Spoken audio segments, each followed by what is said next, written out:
ढूंढने वाला सितारों की गुज़रगाहों का, ढूंढने वाला सितारों की गुज़रगाहों का अपने अफकार की दुनिया में सफ़र कर न सका। अपनी हिकमत के खमो पेच में उलझा ऐसा, अपनी हिकमत के खमो पेच में उलझा ऐसा, आज तक फैसला नफ़ो ज़रर कर न सका। वो जिसने सूरज की शुआओं को गिरफ़्तार किया, वो जिसने सूरज की शुआओं को गिरफ़्तार किया, अपनी शब तारीक की सहर कर न सका। हुजूर आए तो सिर्रे आफरीनश पा गई दुनिया, हुजूर आए तो सिर्रे आफरीनश पा गई दुनिया, अंधेरों से निकलकर रोशनी में आ गई दुनिया। बुझे चेहरों का जंग उतरा, सुते चेहरों पे नूर आया, हुजूर आए तो इंसानों को जीने का शऊर आया। यतीमों और ज़ईफ़ों को पनाहें मिल गई आखिर, हुजूर आए तो ज़र्रों को निगाहें मिल गई आखिर। उतर कर हिरा से सुए कौम आया, एक नुस्ख़े कीमिया अपने साथ लाया। उतर कर हिरा से सुए कौम आया, एक नुस्ख़े कीमिया अपने साथ लाया। वो बिजली का कड़का था या सौते हादी, अरब की ज़मीन जिसने सारी हिला दी। मेरे मोहतरम बुज़ुर्गों और भाइयों, मुसलमानों के लिए अल्लाह के कुरान पाक से बढ़कर कोई किताब नहीं हो सकती, ना है और ना होगी। और कैसे हो सकती है जबकि ये किताब न सिर्फ मुसलमानों के लिए हिदायत की किताब है, बल्कि पूरी दुनिया इंसानियत के लिए हिदायत की किताब है। हुदल लिन्नास है, क्योंकि इस कुरान पाक का नबी हज़रत मोहम्मद मुस्तफ़ा सल्लल्लाहु अलैहि वसल्लम सिर्फ मुसलमानों के नबी नहीं हैं, बल्कि पूरी दुनिया इंसानियत के लिए नबी है। अल्लाह ने आपको आलमीन के लिए रहमत बनाकर भेजा है। वमा अरसलनाका इल्ला रहमतल लिल आलमीन, हमने आपको तमाम दुनिया और जहान के लिए रहमत बना करके भेजा है। अल्लाह रब्बुल आलमीन है और उसका रसूल रहमतुल लिल आलमीन है। जब अल्लाह रब्बुल आलमीन है, उसका रसूल रहमतुल लिल आलमीन है, तो ये जो कुरान पाक है ये भी सारी दुनिया के लिए हिदायत है। तबारकल्लज़ी नज़्ज़लल फ़ुरक़ान अला अब्दिही लियकून लिल आलमीन नज़ीरा। अल्लाह ने ये कुरान पाक अपने बंदे पर इसलिए नाजिल किया है ताकि तमाम दुनिया को और तमाम दुनिया और जहान वालों को उनकी ज़िंदगी के मकसद से आगाह कर दे और उनको उनके नताइज अमल से बाखबर कर दे। इसलिए कि ये बात हर शख्स जानता है कि ये ज़िंदगी बग़ैर किसी मकसद के नहीं है। इस ज़िंदगी का एक ख़ास मकसद है। मुसलमान का ईमान और यकीन तो आखिरत पर है। वो इस पर यकीन रखता है कि दुनिया की ज़िंदगी कितनी भी लंबी हो, एक दिन ये छूट जाएगी, हर चीज़ छूट जाएगी। और कौन है जो ये लिख कर दे सकता हो कि मैं इतने साल जिंदा रहूँगा? है कोई? कोई नहीं दे सकता। आगाह अपनी मौत से कोई बशर नहीं, सामान 100 बरस का है, पल की खबर नहीं। बहुत लोग ऐसे थे जिनका मुश्किल बदन था, मुअत्तर कफन था, कब्र कोह न उनकी खोली तो न उज़्वे बदन था न तारे कफन था। हमारा ईमान है, हमारा यकीन है कि ये दुनिया हमारी मंजिल, बोलो भाई, तो फिर कहाँ है मंजिल? ये दुनिया मंजिल नहीं है, मंजिल कोई और है। मगर आगे है कदम, पीछे है नजर, आगे है कदम पीछे है नजर, जाना है किधर जाते हैं किधर। उम्र दराज मांग के लाए थे 4 दिन, उम्र दराज मांग के लाए थे 4 दिन, 2 आरज़ू में कट गए 2 इंतजार में। क्या है जिंदगी का हासिल? मेरे आका सल्लल्लाहु अलैहि वसल्लम ने हमको कुरान पाक के जरिए से आलम आखिरत की एक एक बात बतला दी। अल्लाह का तारुफ करा दिया, आखिरत का तारुफ करा दिया, जन्नत का तारुफ करा दिया, जहन्नम का तारुफ करा दिया, अच्छे बुरे आमाल के नताइज से हमको बाखबर कर दिया, हमको बता दिया कि ये रास्ता ये गलत है और ये रास्ता सही रास्ता है। जिस रास्ते को तुम इख्तियार कर रहे हो इसमें कांटे हैं और इस रास्ते में फूल हैं। ये मंजिल की तरफ जाता है और ये मंजिल की तरफ नहीं जाता। रसूलुल्लाह ने हमको रास्ता बता दिया है, मंजिल का पता बता दिया है। लेकिन आज हम अपने मकसद जिंदगी को भुला बैठे और दुनिया की जरूरतों में ऐसे मुस्तगरक हो गए, ऐसे डूब गए कि जिस काम के लिए आए थे वो काम हमारे हाथों से निकल गया। एक रईस ज़ादा, एक करोड़पति का बेटा मर्डर के किसी केस में फंस गया, कत्ल का मुकदमा उस पर लग गया, अदालत से उसको सजा हो गई, उसको अदालत से फांसी की सजा हो गई। लेकिन उसके पास एक ऑप्शन है, एक चांस उसको मिला है कि 15 दिन के अंदर अंदर वो सुप्रीम कोर्ट के अंदर जो है वो अपील दाखिल कर सकता है। हो सकता है फांसी की सजा वहां से माफ हो जाए। 15 दिन का समय उसके पास है। अगर 15 दिन उसने निकाल दिए तो उसको फांसी के तख्ते पर चढ़ना ही चढ़ना पड़ेगा। अब वो सुप्रीम कोर्ट के लिए दिल्ली गया, ट्रेन से उतरा, कभी दिल्ली देखी न थी, पहली दफ़ा दिल्ली देखी, दिल्ली का रेलवे स्टेशन देखा, दिल्ली की सड़कें देखी, तो वहाँ लोगों से पूछने लगा कि ये लाल किला किधर है और ये कुतुब मीनार किधर है और ये फला चीज़ किधर है। दिल्ली की सड़कों की मालूमात हासिल करता रहा, दिल्ली के पार्कों की मालूमात हासिल करता रहा, दिल्ली के किलों की मालूमात हासिल करता रहा, दिल्ली की चीज़ें देखता रहा, बड़ी नॉलेज हासिल कर ली, बड़ी मालूमात दिल्ली की हासिल कर ली। लेकिन 15 दिन गुजार दिए, जिस मकसद के लिए दिल्ली गया था वो मकसद पूरा नहीं हुआ। अपील दाखिल करने का वक्त खत्म हो गया। घर आया तो घर वालों ने पूछा कि तुम बच्चे की जान बचाने के लिए गए थे, तुमने अपील दाखिल की? कि अपील तो दाखिल नहीं की, लेकिन मैं दिल्ली की मालूमात लेकर आया हूँ, मैं जान कर आया हूँ कि दिल्ली में ऐसा किला है, ऐसा कुतुब मीनार है, ऐसे रेलवे स्टेशन है, ऐसी सड़कें हैं, ऐसे पार्क हैं, ऐसी बिल्डिंगें हैं, ऐसी मंजिलें हैं। तो घर वाले बताओ उसको क्या कहेंगे? घर वाले उसको पागल कहेंगे, उसको अहमक कहेंगे, उसको बेवकूफ कहेंगे कि दिल्ली में बिलाशुबा ये मालूमात अपनी जगह बरहक, अपनी जगह सही, लेकिन इन मालूमात को तुमने सही समय पर हासिल नहीं किया। तुम्हारा असल मकसद तो ये था कि तुम इस बच्चे की जान बचाते और इस बच्चे के लिए अपील दाखिल कर दे। लोग उसको बेवकूफ कहेंगे। उसी तरह के बेवकूफ हम भी हैं। हमको अपील दाखिल करने का वक्त दिया गया था। दुनिया दारुल इम्तिहान है। अल्लाह के यहाँ हमें जो है आखिरत की तैयारी का मौका हमको दिया गया था। लेकिन एक हम हैं कि ढूंढने वाला सितारों की गुजरगाहों का अपने अफकार की दुनिया में सफर कर न सका। सितारों को तलाश कर लिया, चांद पर कमंदे डाल ली, दुनिया भर की मालूमात टेक्नोलॉजी की हासिल कर ली। बिलाशुबा ये जरूरत की चीजें हैं, जरूरत के बकदर रहनी चाहिए, लेकिन जरूरत में और जिंदगी के मकसद में फर्क करना सीखो। जरूरत और होती है और मकसद कुछ और होता है। घर में टॉयलेट बनाते हो तो टॉयलेट जरूरत है कि मकसद है? बोलो भाई। कितने ही टाइल पत्थर लगा लो, लेकिन जितनी जरूरत है उतना उसको इस्तेमाल करोगे, उससे ज्यादा वहां बैठकर चाय नहीं पियोगे तुम।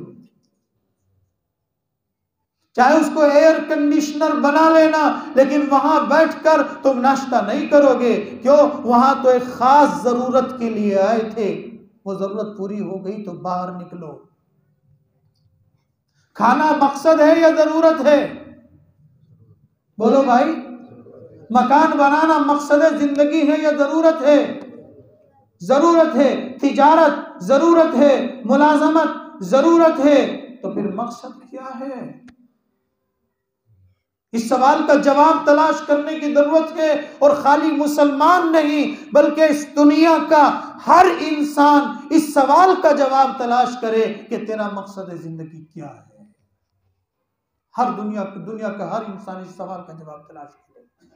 और मैं फख्र के साथ, हर मुसलमान फख्र के साथ ये बात कह सकता है कि जिंदगी के मकसद से जो किताब पर्दा उठाती है उसे कलामुल्लाह कहते हैं, उसे कुरान पाक कहते हैं। और जिसने जिंदगी के मकसद से आगाह किया है उसे मोहम्मदुर रसूलुल्लाह कहते हैं।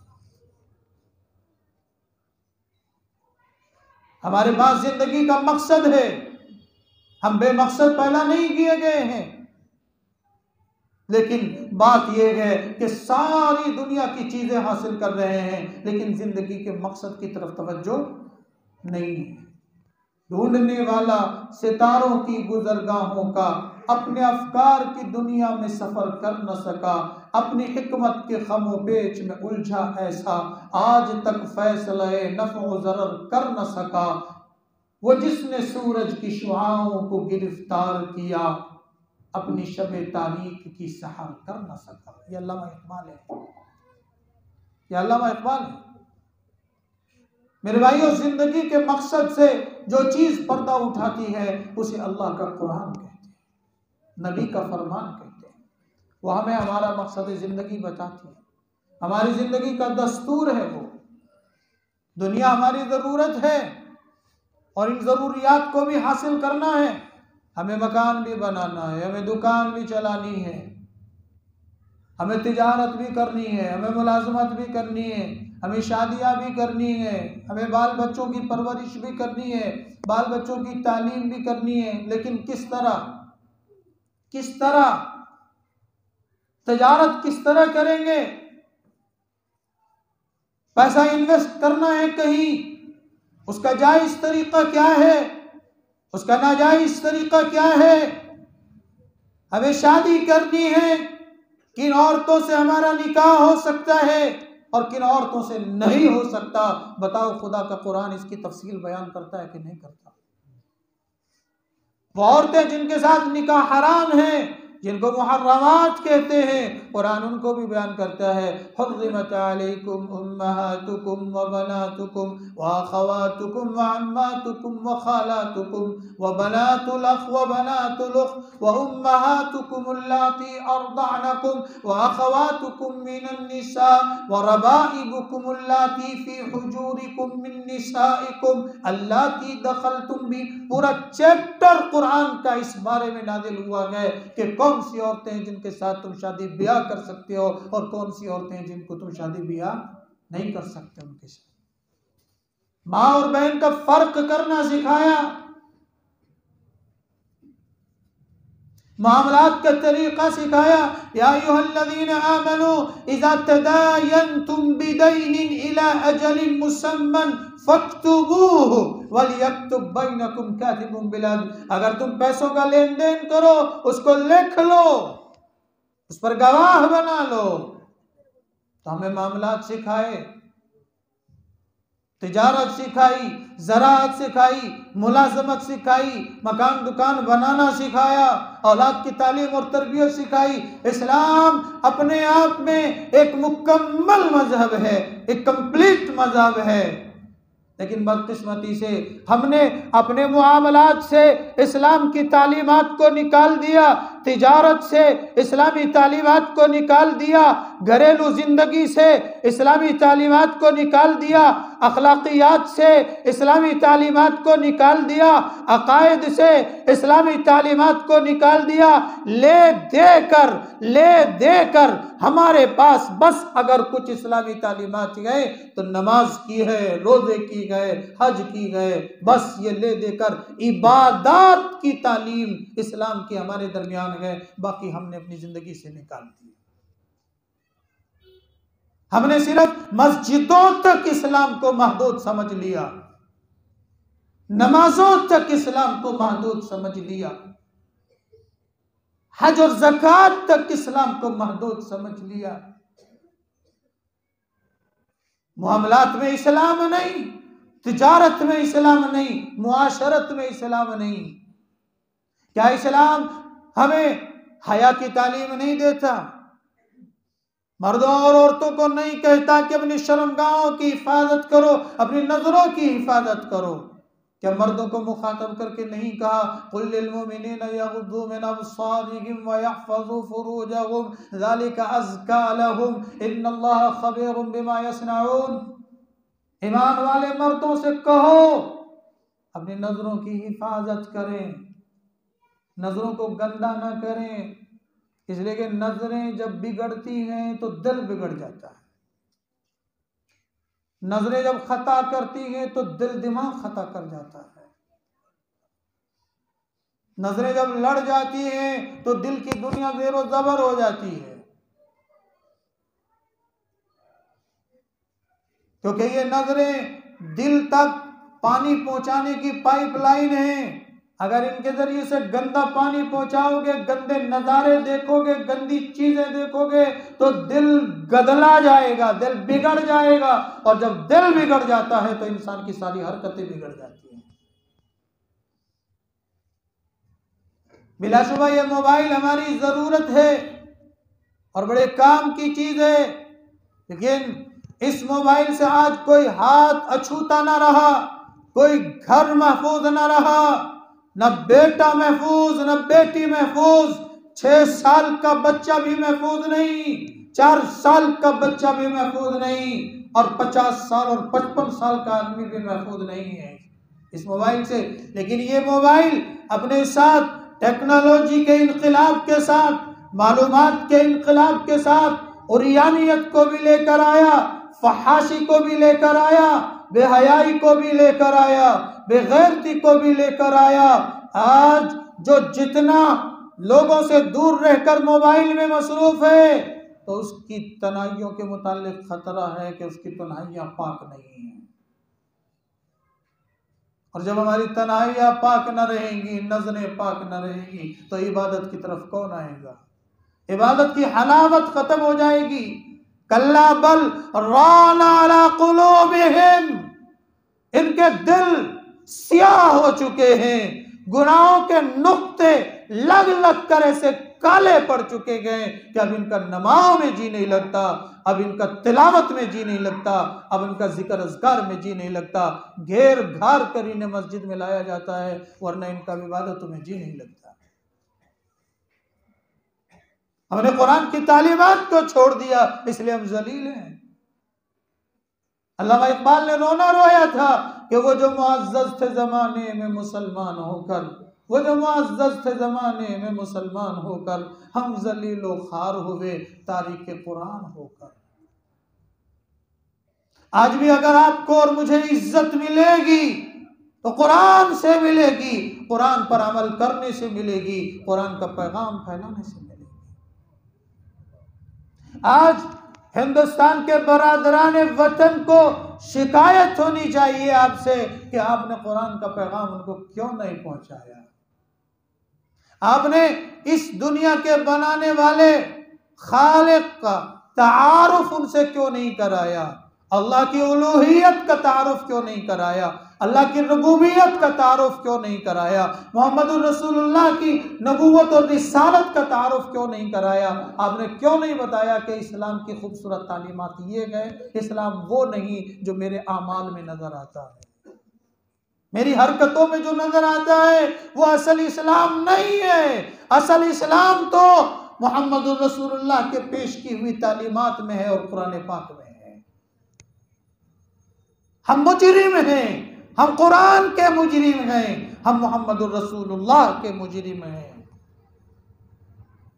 हमने ना कुरान पढ़ा है, ना समझा है, और ना हम समझने और समझाने की कोशिश करते हैं। अल्लाह ने हमको कहा था कुंतुम खैरा उम्मा, तुम रूए जमीन पर बेहतरीन उम्मत हो, तुमसे बेहतर उम्मत इस रूए जमीन पर कोई नहीं है। क्यों? इसलिए कि उखरिजत लिन्नास, तुमको सारी दुनिया के इंसानों के लिए पैदा किया है हमने, तैयार किया है हमने, खड़ा किया है हमने। और मोहम्मद रसूलुल्लाह की उम्मत तो दुनिया के तमाम इंसानों के लिए खड़ी की गई है। उखरिजत लिन्नास, उलमा से पूछो, यह कहा गया कि लिल मुमिनीन नहीं कहा गया, बल्कि लिन्नास कहा गया, लोगों के लिए। किस लिए? क्या करना है? तअमुरूना बिल मारूफ व तनहौना अनिल मुनकर, तुमको काम ये करना है कि तुम भलाइयों को फैलाओगे और बुराइयों को रोकोगे। भलाइयों को फैलाने का काम किसका था? मेरा और आपका काम था, इस उम्मत का काम था।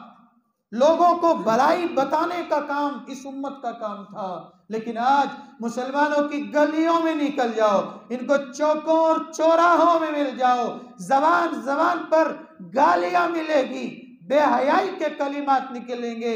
एक शरीफ और मुहज्जब इंसान जब बरसरे बाजार बुलंद आवाज से गालियां सुनता है और एक दाढ़ी वाले की जबान से गालियों को सुनता है तो उसका सर शर्म से झुक जाता है।